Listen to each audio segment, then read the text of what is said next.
você falou em replicar boas práticas, né? E, obviamente, um dos ingredientes que você traz para essa disputa eleitoral é trazer a lógica do setor privado para o setor público.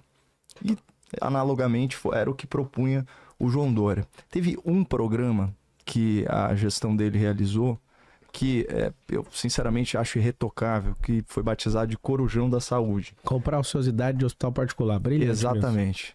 E isso foi bem básico, aliás, demorou para fazer isso na pandemia, inclusive. Eu falava em rede nacional que o sistema de saúde de São Paulo não estava saturado, porque eu tinha os números da rede privada, e era só uma questão realmente do SUS alugar esses leitos, enfim. Mas a gente tinha toda uma questão política, né, de imposição do lockdown, que depois se mostrou, né, uma política pública equivocada, inclusive em resultados sanitários, mas isso é papo para um outro podcast. A questão aqui é a seguinte: trazer o setor privado, né, para assistir o setor público na prestação de serviços tem funcionado muito bem. Então você tem esse exemplo do Corujão da Saúde, que para quem não é aqui de São Paulo, consistia basicamente em viabilizar o agendamento de exames em hospitais em horários ociosos, por isso chamava Corujão, porque o hospital particular podia funcionar à noite, tinha uma série de facilidades para isso, e isso atendeu centenas de milhares de pessoas. Chegou a zerar a fila. Chegou a zerar a fila. De exame. Exatamente. E isso poderia ser aplicado em várias outras questões. Por exemplo, um dos programas mais bem-sucedidos do PT, do Partido dos Trabalhadores, eles se vangloriam até hoje disso, não sem razão, é o ProUni. E consistiu o quê? O Estado paga bolsas de ensino em instituições particulares. Por que essa mesma lógica não pode ser aplicada, por exemplo, a gente tem aqui em São Paulo, né, uma infraestrutura gigantesca universitária que tem instalações da melhor qualidade e que estão ociosas, por exemplo, no período da tarde. São essas grandes faculdades que prestam mais serviço à noite, um pouco de manhã. Imagina se você usasse essas instalações, o Estado ele não precisa ter alvenaria e equipe de limpeza e manutenção e segurança. Ele pode terceirizar tudo isso, ele pode ficar inclusive só com a parte da coordenação pedagógica. Você tem esse tipo de ideia de fazer essas parcerias público-privadas, e o que você acha que funcionaria aqui em São Paulo, a exemplo do que a gente já viu funcionar e algumas outras ideias disruptivas? Eu vou complementar não só o que você pode trazer de empresa para São Paulo, mas de outras cidades de outros países também. Alguma outra coisa que deu certo que pode ser trazida para cá. Sim, o governo, se todo mundo entendesse isso, o governo ele não dá conta de resolver tudo. Não dá. Mas ele pode apoiar tudo. E como por causa de grana, por causa do tempo? Por causa de tudo. Pessoal... Você imagina, 12 milhões de pessoas. O efetivo, isso aí, a gente tinha que crescer de forma exponencial para o governo dar conta de resolver todos os problemas. Quando eu falo exponencial, tipo umas 10 eleições, e isso vai ficar caro para o próprio povo. A gente tem que dar maturidade para as pessoas. Então as parcerias público-privadas, elas desincham a máquina, criam eficiência. Quanto mais estatal uma coisa, mais ineficiente aquela coisa é. Eu participei, Coppola e Vilela, eu já cheguei logo depois da transição, na verdade. Deixa eu ver quantos anos depois, 7 anos depois, da Telecom, do sistema Telebrás. Cara, era assustador o cheiro das empresas quando eram a estatal. Eu lembro de dormir na fila, eu era criança, dormir na fila com meu pai para comprar um telefone. Cara, era presente de casamento, era o valor de um carro, você entrava numa fila e... Quem tinha telefone... Declarava no imposto de renda. Declarava no imposto de renda, era título, era ação. E tem gente que tem saudade disso daí, né? Então, se você percebeu o salto que as telecomunicações deram no Brasil, depois que falou, peraí, a gente é ineficiente para cuidar disso aqui? E não é melhor porque não tá totalmente aberto, né? Porque são cartas marcadas, porque poderia ser bem melhor. Cara, tudo pode ser melhor, né? Se tem gestão, tem melhoramento. Aí você imagina, quando fizeram isso e abriram concorrência, eu nunca vou esquecer quando a Global Village Telecom, que é a antiga GVT, que é de Israel, veio pra cá. E aí eu via o jeito que o pessoal da Brasil Telecom ficou na época, onde eu trabalhei, né? As 10 regiões. Poxa, mano, o que esses caras estão fazendo? Aí vem TIM, que é de fora. Aí vem Vivo, que é de fora. Aí sim o negócio funcionou. Não foi só pegar e falar, vamos dividir ela em 3 regiões. Ela já foi pra um outro patamar. Mas quando veio a concorrência, a gente aprendeu a fazer telefonia. E eu tava nisso. Eu tava naquilo que a gente chama de streaming hoje, que é o IPTV antigo. A ideia da telefonia brasileira era fazer isso. E eles não conseguiram fazer. Tiveram que vir de fora para fazer isso. Então o que acontece? A grande questão de trazer o setor privado para apoiar vai acelerar e vai ficar mais barato pro povo. As pessoas não entendem. Quando você vê um esquerdista maluco gritando, não privatiza, não faz isso, ele tá pedindo para ser mais caro e menos eficiente. E ser roubado, né? E ser roubado. Por quê? Porque você imagina uma telecom hoje, se fosse até hoje do governo, o tanto de gente incompetente, idiota, que não sabe nada mexendo e sem saber nada tecnicamente, o que eles não estariam fazendo hoje? Não ia ter fibra ótica no Brasil até hoje, cara.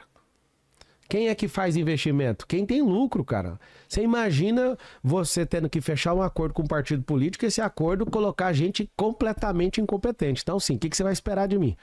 Eu fui fazer as contas, Coppola, com o tanto de dinheiro que a gente gasta do orçamento de São Paulo, o quanto que custa o aluno. O aluno está custando aproximadamente R$8.000. Essa conta eles morrem de medo, viu, Vilão? Eles morrem de medo. O Globo fazia o raio-x do ensino superior e parou de fazer. Porque você tinha algumas instituições que o custo anual do aluno era superior a R$80.000.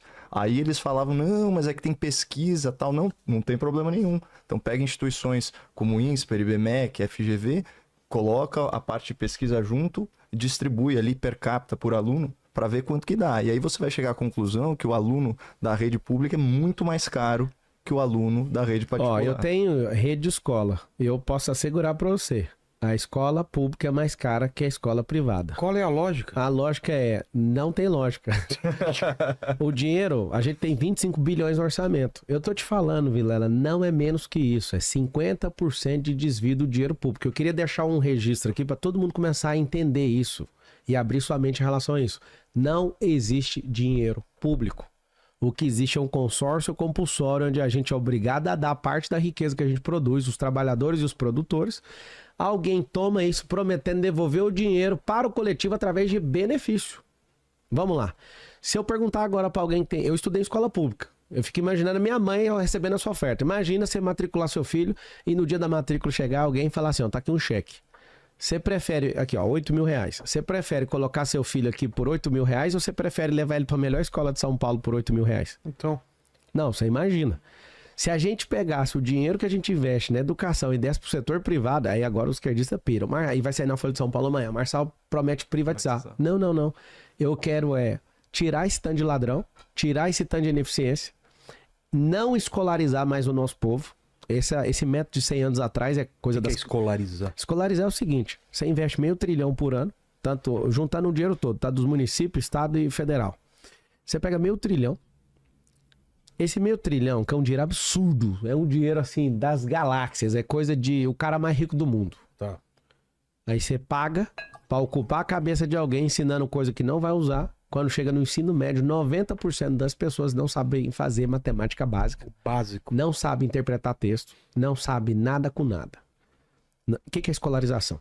A escolarização do passado era pegar alguém virgem em relação a meios de produção e como trabalhar e fazer o básico e falar assim, ó, você tem que fazer o básico para você ser um profissional da indústria. Isso é no passado. A disrupção já tá tirando roda de carro, o carro tá voando, as coisas, a gente tá indo pra lua, tá todo mundo indo pra lá. Inteligência artificial, algoritmo e os cambal. O que tá acontecendo? A gente até hoje tem uma sala sentada em série, o quadro tem que riscar o giz na lousa, é a única coisa que a gente não investiu até hoje. E é o que mantém a mente das pessoas aprisionadas.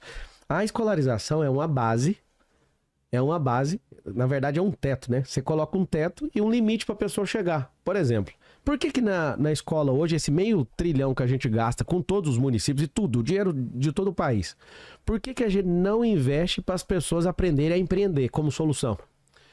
Porque eu estaria deixando a pessoa ser um teto. Eu tenho que colocar um limite. O limite é tipo ser um militante mesmo. Você vê uma faculdade aqui, que eu não vou falar o nome para não arrumar confusão, tem 86 bilhões. Ela é federal, né?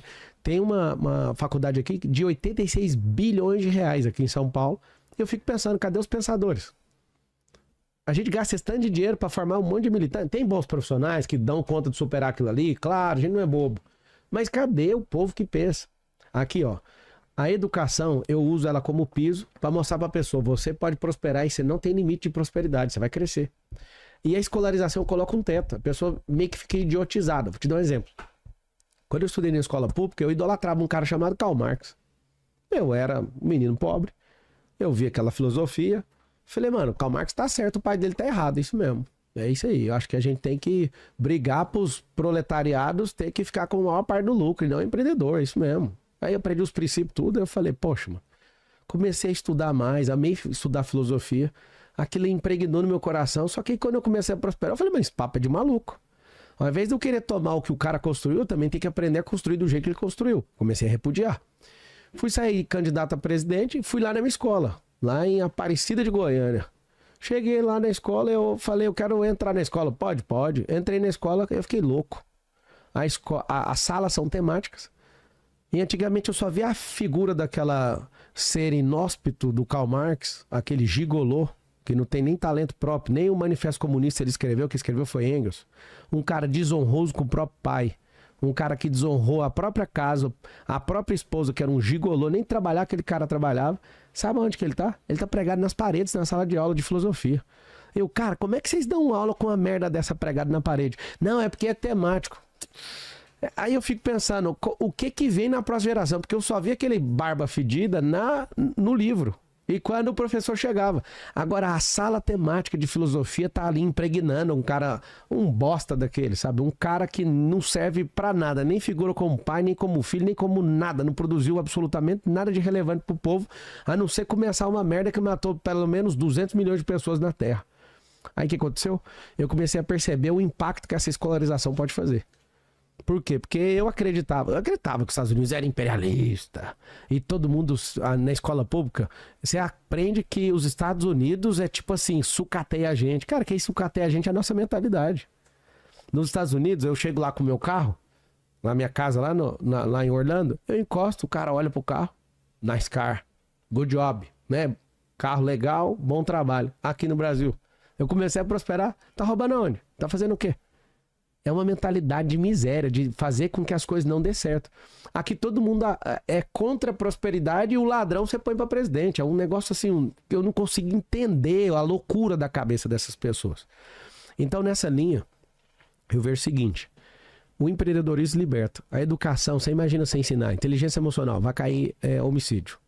Inteligência emocional, o povo vai aprender a ser desapegado. Imagina ensinando isso, a coisa que eu curto, tá?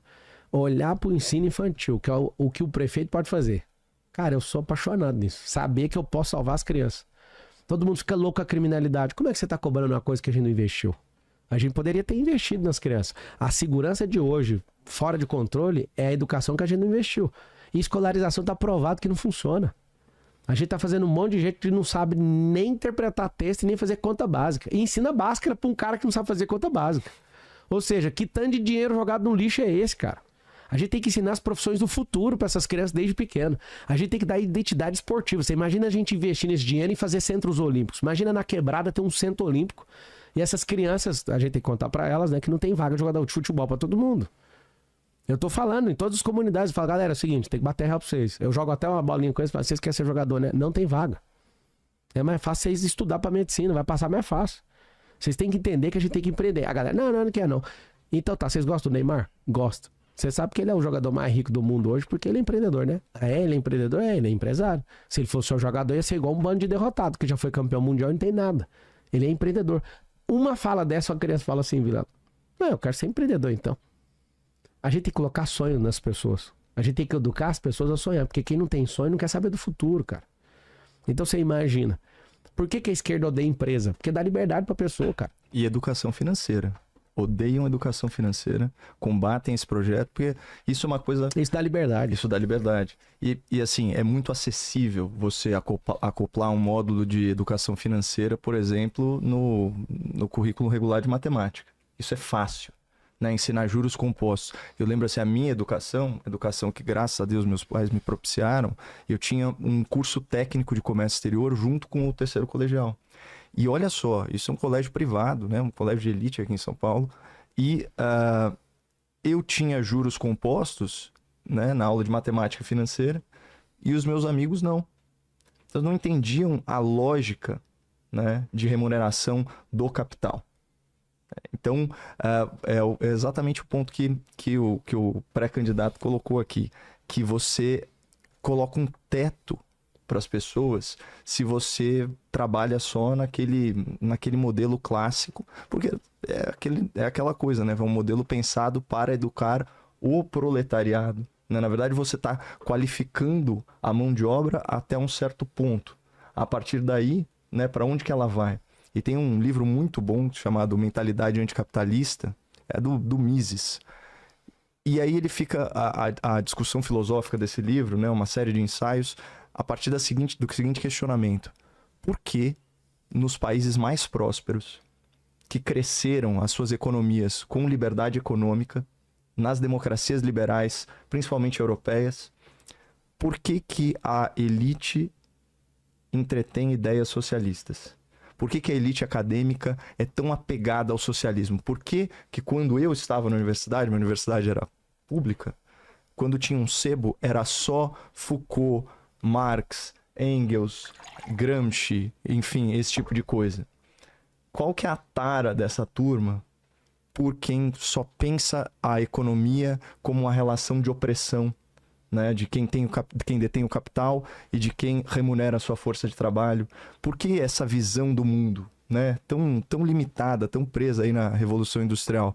E a conclusão que ele chegou é a seguinte: em um ambiente em que existe a liberdade macroeconômica e existe a liberdade individual. Por exemplo, eu posso estar num país com uma grave desigualdade social, mas eu tenho todos os instrumentos para prosperar. Sabe o que limita a minha prosperidade? Eu tenho a mesma idade que o Pablo. Eu tive muito mais oportunidades que ele. Pelo pouco que eu conheço da biografia dele. Ele está muito à frente em termos patrimoniais, em termos de família. O que vai determinar o teu sucesso, e as pessoas têm que aprender a conviver com isso, é o seu talento e a sua resiliência. Essencialmente é isso, é uma combinação dos dois. E as suas habilidades. A resiliência, ela vai determinar as habilidades que você vai adquirindo, né, ao longo do tempo, para suprimir, às vezes, a sua falta de talento. Então, quando você é senhor da sua vida, fica mais difícil você terceirizar a responsabilidade pelas suas frustrações. Agora, se você acreditar que você vive numa sociedade essencialmente injusta, em que as pessoas que prosperam são opressores, aí você pode ficar confortável, por exemplo, como professor universitário que se acha mais inteligente que todos os alunos, que todos os pais de alunos, mas está frustrado com as suas próprias realizações.